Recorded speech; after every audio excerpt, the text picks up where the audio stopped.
શું થયું મેરણભાઈ?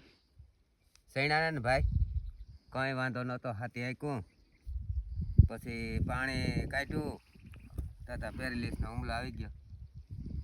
તે ઓલા આટો મારવા આવ્યો, આજ પાણી કાઢીને બે હતી ભાઈ. તથા ઉના નાથાના ઘઉં છે વલભાના, એ કે રાતી સૈણા કોણ છે ઊનકોર ગયો તો ગુંદરી છે એની નાથાની. એ કે ના એના ખોટી ના છે, કંઈ ને વાંધો નથી. 3 દી થયા હું આવ્યો હતો તને પેરેલિસનો હુમલો આવી ગયો, પતી ગયો ભાઈ હાવ.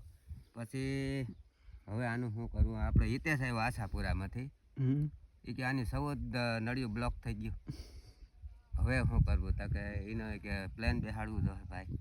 હા એ તા આપણે દુખણા માર્યા બધું વલખા વાવવા પડે ને. પછી કે અનાજની નળી છે ને એમાં મેન પ્લેન બેહાડવું જોઈએ. પછી મેં વિચાર કર્યો ખર્ચો કેટલોક આવે તો કે 1200નો આવે. ઓહો, ખર્ચાનો વાંધો નથી. અનાજની નળીમાં પ્લેન બેહાડે ને ભાઈ તો સંડાસ થઈ જાય. ને એક તો આમાં ખર્ચો ને પેશાબ કરે આનો કંઈ હલબલવાનું હોય છે નહીં. પછી આરા કર્યો ને અમાન કહો તું ધ્યાન દેજે.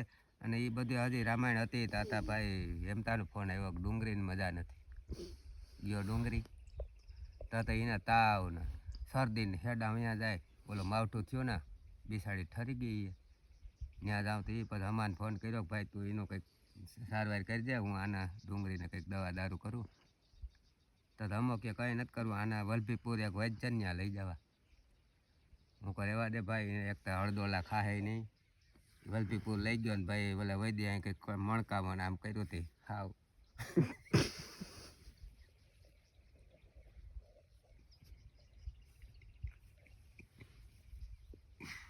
હા પૂરું થઈ ગયો.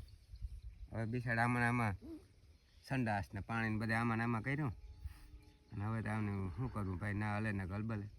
ડુંગળીને બધું કરી લીધું, સેવાને સાકરીને જો પછી બધા એમ કે ને આ સૈણા તો પુરુષમાં આવે, ડુંગળી તો સ્ત્રીમાં આવે. જો એની કાંઈ ના કરીએ તો કોઈ કાલે કહે કે લે ઓલી બિસાડી મરી ગઈ તો આની કાંઈ ના કરી.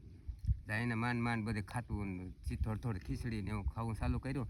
તથા એમ તો કે મારા લહણ લાંબા ટાટિયા કરીને પગમાં પાંગજમાં પગ ભરાવીને પડ્યું ને એવડી ઝીપડી બાયણે નીકળી ગઈ.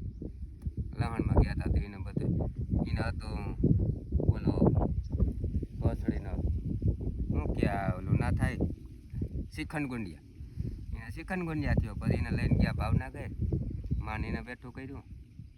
એવું છે ભાઈ ભગવાનના ભગવાનની તો જો.